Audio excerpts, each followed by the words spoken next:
I grew up in church, grew up around the whole idea of like who God was, and I was sincere, but didn't really feel that God was close.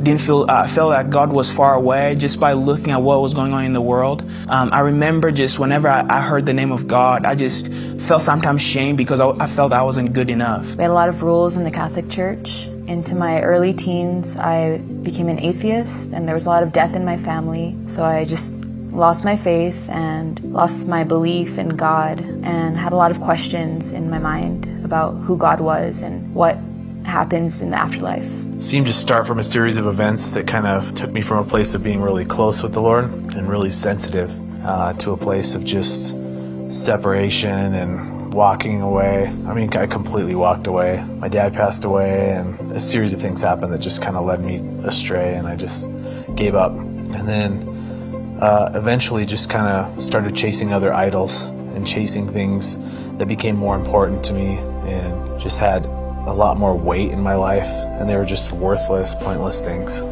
So I was giving myself over to drugs and alcohol and women in order to satisfy this longing in my heart, and none of that was ever going to fulfill me, and I really felt empty inside. And there came a point where I met some people who started talking to me about Jesus.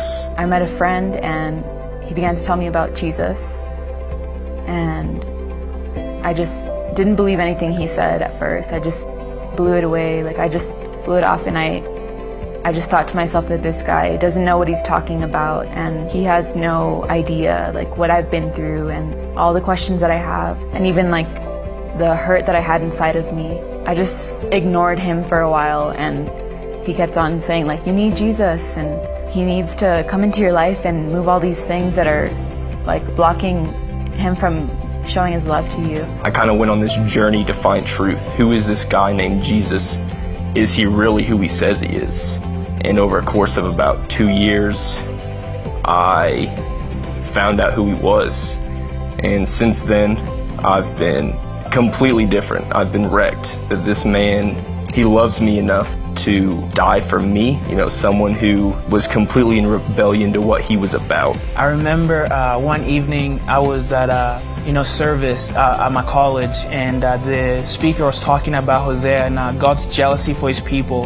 And that was really the first time I heard about a God who cared, about a God of emotion. And I remember for the first time my heart coming alive and realizing that God actually, loved me and he cared for me. And that was the turning point for me, realizing that God wasn't a God that was far away, but close. I began to raise these questions up in the air, and I didn't know who I was talking to or if I was going to get an answer at all. I just heard God tell me like that he was going to take care of me, and that all the darkness that was in my life, like he wanted to take it away. And it was just a powerful moment when I had so much hurt and so much fear in my life, and God just took it away. Like he just said, I'm going to come and I'm going to make your life new again, and you're going to be with me.